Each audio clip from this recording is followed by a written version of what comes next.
Gaman að fá þig heimsókn. Takk fyrir. Þú ert búin að vera strögglaðins með heilsuna, segir. Já, ég er búin að vera hérna með einhverja lúnabólgu hérna í fleiri vikur. Já, og það ekki, það hittir á sama tímabil sem þú ert búin að vera að skrifa pislana og setja það út og... Já, einmitt. Áhugavert. Kannski er þetta sjúkdómseinkenni. Já. Hvernig mér langaði ekki að sé bara að ég fer í stóru myndina, spurja þig fyrst bara hennan viðsnúning að fara frá því að mér finnst þetta áhugavert þegar að ég sá fyrst eitthvað frá þér, að þá hugsaði ég mig það ekki oft sem að maður hefur séð eitthvað svona vegferð á Íslandi, þar sem einhver hefur verið alveg vinstra megin við línuna og svo allt í hennu komin í miðflokkin. Hvar byrjar þetta? Sko,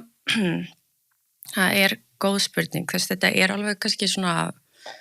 5 ára ferli hjá mér og það bara svona breytist bara aðeins hvernig ég skynjaði veruleikan í kringum mig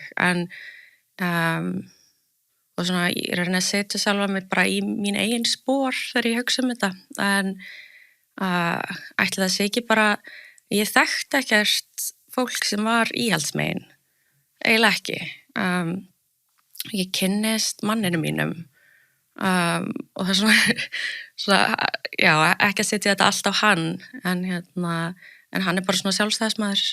kemur svona íhaldsfjölskyldu rosa vel fungerandi fjölskyldu og ég læri bara rosa margt lífið og tilveruna sem ég hafði ekki skilið sjálf og ég fór svona þegar maður er svona alveg vinstra megin í þessum skilningi svona eins og ég var og eins og margir eru sem að kannski eru mest svona sem að kannski mín skrif er að trufla mest þá er þetta fólk er að upplifa svo miklar áhyggjur af mjög stórum hlutum sem að eru fjarlægir þeim virkar mjög akút en þetta er svona þessi lofslagskvíði og það er alls konar vá alltaf fólk er að upplifa mjög mikla vanmáttar tilfinningu oft það hefur þessa tilfinningu að það stjórni ekki lífi sínu Já, þetta finnst mér áhugaverður punktur út af því að ég hef mikið velt því fyrir mér jafnvel þó það geta alveg verið góðra gjalda vert að vera niður í bæ með Palestínufána eða einmitt vera velta fyrir sér loftslagsmálum að þá finnst mér alltaf svona þegar ég sé fólk sem er komið þangað þá horfi ég alltaf á manneskjuna og hugsa er þetta manneski sem er fyrst búin að sjá til svona sé örugglega í stjórn í sín, að því þú nefnum með manniðin vel fungerandi, er þetta manneski sem er mjög vel fungerandi, þannig að þá, þú veist, er næsta skref að þú getur farið að hugsa stóru myndina. En mér finnst svo margir fara, þú veist, lífið þitt er kannski bara alls ekki í lagi og þá er svo þægilegt í staðin fyrir að þú þurfir að horfa á bara, heyrðu, ég það kannski bara, þú veist, taka til heima hjá mér, byrja að hafa meiri aga og rútínu og þá er svo þægilegt að, nei, það sem er að hjá mér er út af því það er eitthvað að í heiminum. Já, og einhver annar er vondukallinn og fólk er kannski ekki að axla ábyrgð á sínu eigin lífi, veit ekki hvar það ætti að byrja. Það er oft bara mikið rugl í fjölskyldum fólks, ég teki eftir því, þú veist, skortur á félagslegum tengslum svona raunverulegum. Fólk á kannski, þú veist, einhverja vinahópa en skiptir oft vini, þú veist, á í takmörkum svona samskiptum við fjölskylduna sína. En það er alltaf eitthvað annað sem er vandamálið. Og ég fór svona átt að maður því að þú veist, kannski var ég bara vandamálið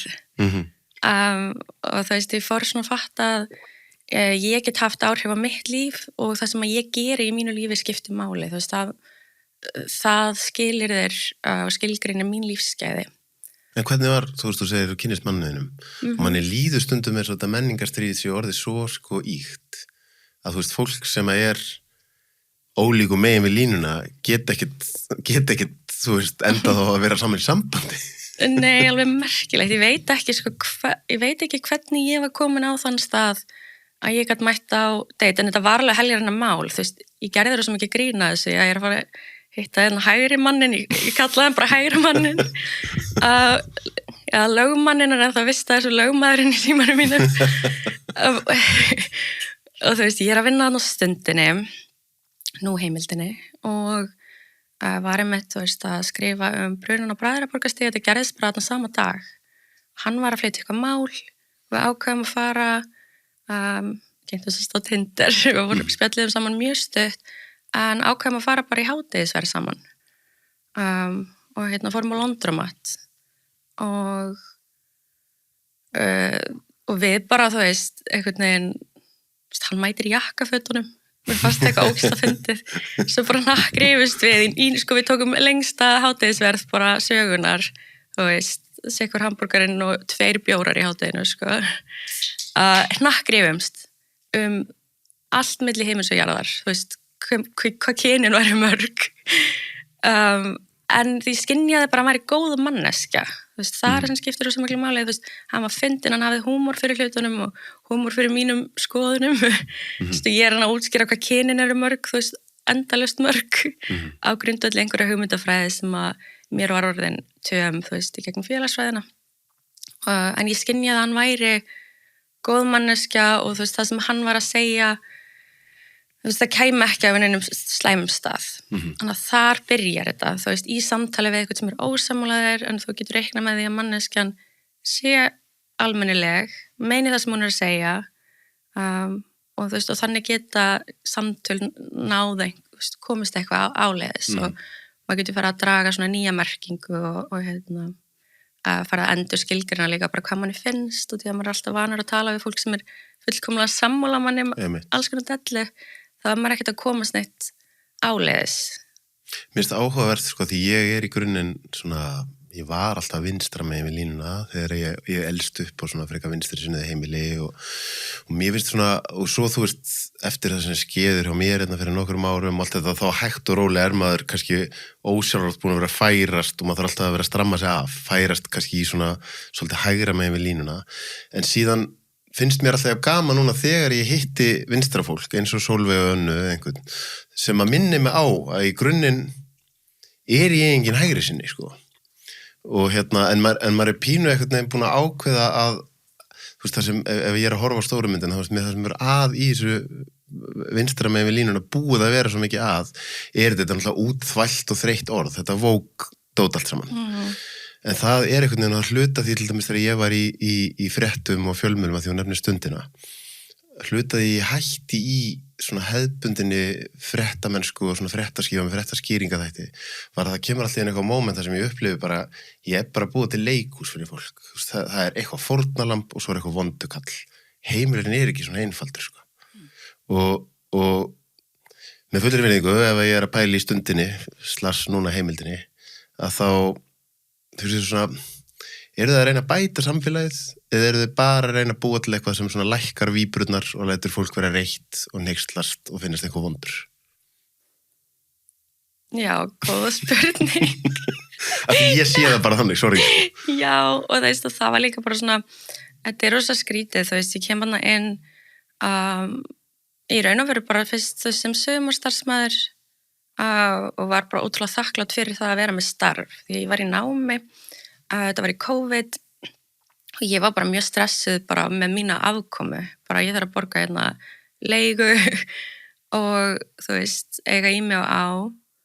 þannig ég fæ þetta starf bara geggjað, þú veist, og ég kem inn af miklu metnaði en fann strax, þú veist, þú ert að vera einhver blaðamaður en þú þarft bara að setja þarna, þú veist, í skrifstofuvinnu og þú getur ekki mikið farið að þú ert alltaf, það er svo mikið pressa að vera að búa til fréttir og hvernig gerur það, þú veist, þú þarft eiginlega bara að vera að hanga á Facebook eða bara svona að reyna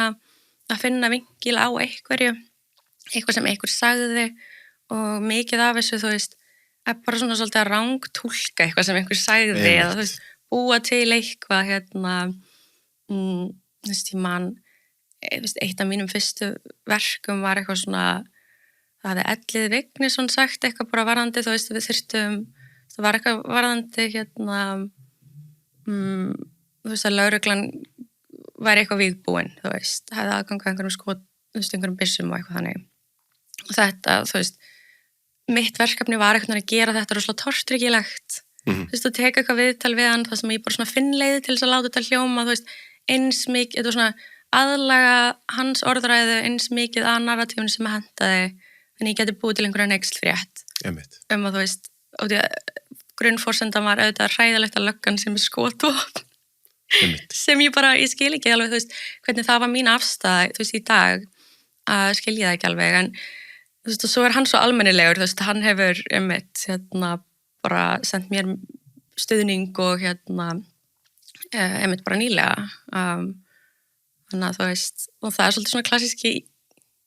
íhaldsmaðurinn eins og ég sé þetta oft, þú veist, fólk sem bara svona hefur meira umbrálindi, meiri þolinmæði, meiri skilning heldur en kannski margir vinstra megin gera. Já, af því að þú veist, að því mér langaði mitt svolítið bara svona að vera að tala við stóru myndina og þú veist, og þennan pendúl og núna alveg svona teikn á loftu að þú veist, landið að breytast, pendúlin að snúast og nú komið svona smá teiknum bara hvað gerist þegar að innan gæsalappa hægra fólkið allt í einu orðið ofan á og hvernig mun það líti út þegar að fórnarlamba kúltúrin komin þeim megin, sko. Það verður örugglega ekkit endilega neitt betra, það verður bara öðruvísi, en í grunninn þá fannst mér áhugavert einmitt þegar að ég fer í gegnum þennan storm, fólki sem að sýndi mér mjög mikil almennilegheit og meira fólk sem sagði bara, heyrðu, ég til ég að koma í þáttið hvenær sem það var allt fólk sem var að hægra mig við línuna. Og ég upplifði bara mikla manngæsku og skilning á því að ég væri að fara í gegnum erfiða hluti og þá það pínu svona, ég get ekki afséð það á sama tíma var fólk sem að ég kunni vel við og ég veit að þau kunni vel við mig að ranta mig á Facebook til þess að fá viðurkenningu. Og ég veit að það ekki að því þetta sé eitthvað persónulegt, en það bara, þú veist, þú ert ekki með sterkari gildi sem manneskja heldur en þetta. Já, ég meina, þú veist, það var einhver stelpa sem að, þú veist, einhver vinkona kunninga minna sem að, þú veist, skrifaði eitthvað svona algjöra rökleysum, fyrsta pistilinn minn sakaði að vilja eitthvað gera konur á útungunavélum og svo var hann framkvæmt einhvers konar svona tilfinningalegt arðarán á einhverju gamalli konur sem hafði kannski verið í ofbeldissambandi og ég bara gat ekki sé hvernig þetta tengdist eitthvað málinu. En það voru margar svona kunningjakonur mínar sem voru að deila þessu en eru samt, þú veist, að læka story hjá mér á Instagram og kannski grunnurinn að þessu að við erum bara öll of mikið í símanum, þú veist, við erum farin að vera svolítið svona aftengd raunveruleikanum og öðru fólki, tengsli með annað fólk. Klárlega. En þú veist, og svona margt fólk sem bara lifir í símanum sínum sem hefur fengið einhver þrá ekki fyrir mér, en þú veist Eftir þú byrjaðir að skrifa þessa pistla og... Já, en þú veist, það snerti mig ekki neitt. Þú veist, maður þarf bara svolítið að vera að hugsa einmitt stóru myndina, bara hver er tilgangurinn, þú veist, ég til að við höfum alveg verk að vinna í þessu samfélagi og það eitthvað svona sameiginleg stemning og það eru margir sem þurfa að koma að því verkefni saman bara þvert á flokka eða flokkspólitík en þú veist, þannig að ef eitthvað fólk að þráast yfir mér eða hugmyndinu það hver ég út frá þessum pistlum, þú veist, þá kemur það mér eiginlega ekkert við. Það segja meira fólki sjálft. En hvað með þegar og ákveður að byrja að skrifa þessa pistla og byrja að tjá þér svona, þú veist, ertu þá undir það búin að einmitt, þú veist, nú eins og ég segi, nú landslæðið öðruvísi, ef þú hefði gert það sama þú ert að gera núna fyrir svona 3 árum, þá ætla ég að gefa mér að þú hefði fengið talsvert meira neikvæðum viðbröðum. Þú veist, ég að gefa mér að þú setur væntanlega að fá mjög mikið að jákvæðum viðbröðum núna. Þú hefði kannski fengið aðeins minna jákvæðum viðbröðum að því, minnst þess að samfélagið var meira bara fyrir nokkrum árum einhvern veginn, þá voru allir bara, það voru rosa stór hluta samfélaginu hrættur við að segja sína raunverulegu skoðanir og einhvern veginn, jafnvel þó það væri ekki þín skoðun, þá bara það best að vera bara þarna megin við línuna því annars gæti eitthvað hættulegt komið fyrir mig. Já, að fyndi að segja þetta, ég reyndi það eiginlega, sko, ég var beðin að vera með eitthvað svona reglulegt svona innslag á lestinni á RÚV. Okay. Og ég skrifaði einhverja 3 pistla eða eitthvað sem ég las upp svo og af þeim það voru 2 sem ég var svolítið að höggva í feminisman, bara svona á allum hliðum og var svona, þú veist, ég skrifaði þú veist, Amber Heard og Johnny Depp réttarhöldin sem eitthvað svona proxy-stríð kynjabaráttunar en svo þú veist, já, svo skrifaði ég eitthvað kirkingamálið og þú veist, hvernig ég taldi það afhjúpa ágreiningspunkta innan raða feminista og það var eitthvað svona smá fjaðrafók og maður sá einhverjar illdeilur milli ólíkra fylkinga feminista á samfélagsmiðlum en svo voru það bara eitthvað fljótar að semja friðin en ég man bara, þú veist, jú, það var alveg ég fekk bara ekki jafn mikla athygli út á þetta þá en kannski líka var það bara vettvangur þess, þú veist, færið sem sáu það og en það voru ekkert allir sáttið með mig þá, þú veist, og ég veit alveg að ég fórnaði ákveðnum svona samböndum til að mynda bara, þú veist, upp í háskóla svo fólk sem ég hafi verið að stunda einhverja rannsóknir með, þú veist, þetta alveg pínu svona ef þú ert ekki með þá ert á móti en þetta fékk bara ekki sömu athygli en það var Amber Heard dæmið Johnny Depp pistillinn, hann var aldrei sko settur í rit, þú veist, ég hefði skrifað hann en þú vildi ekki birta hann þannig og svo var ég bara hitt beðan að koma aftur sem var einmitt gott dæma því ég setti mér aldrei neitt mikið inn í það en þegar ég setti maður inn í Johnny Depp, Amber Heard þá sagði ég bara ok, þetta bara óbóðslega toxískt ástarsamband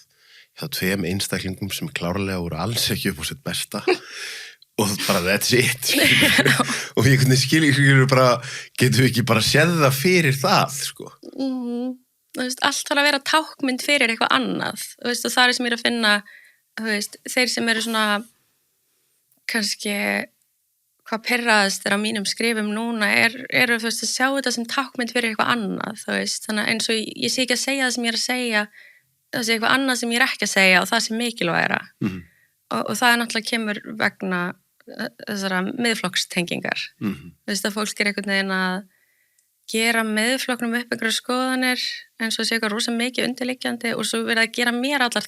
þær skoðanir líka en ég er bara svona, þú veist ég segi það sem ég meina og það ekkert annað undirliggjandi Nei, mitt og það áhugavert svona þetta þurfa alltaf að túlka og búa til eitthvað meira úr því í staðin fyrir að sé bara hvað manneskjan að segja ok, tökum bara, við getum alveg rökrætt það sem þú ert að segja,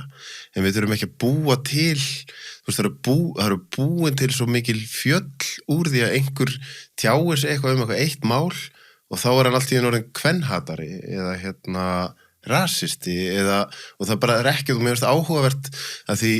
aftur ég, mér finnst fyrst og fremst bara frekar slakur þáttur, Kastljós þátturinn sem allir voru að tala með Snorra Másinni, en þar var ég einhvern veginn svona, þú veist, fyrst eitthvað sem sendir á mig sástina þátt, ég horfa aldrei á Kastljósi sko, svo ákveði að horfa á þáttinn, svo sé ég daginn eftir það eru 7 af 10 mest lesnu fréttum dagsins og Vísi voru þennan þátt og ég hugsaði að það hefur verið eitthvað annað þáttur það getur ekki verið þetta sé út af því sem ég var að horfa á hann sagði ekki neitt þess að þá það þetta, það er búið að búa til eitthvað fjall skilur allt í þetta eru svo langsóta tenging að líka við að sé orðin nasisti sko. Og maður svo bara, ef þú hlustar á viðtalið þá var hann kannski aðeins svo mikið að grípa fram í og þú veist, kannski svolítið æstur en þú veist, hvernig getur það verið nasisti? Nei, þetta var skrítið að hann sagði mér bara eitthvað þetta var bara frekar volt, þú veist hann segir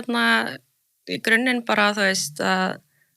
allir eigi að fá að vera eins og þeir eru en þú veist, hann setur spurningamerkjum eitthvað í hugmyndafræðina ok, gott og vel, það eru flestir gera það sko, þú veist það eru miklu fleiri sammálunum en ósammála en já, fólk einhvern veginn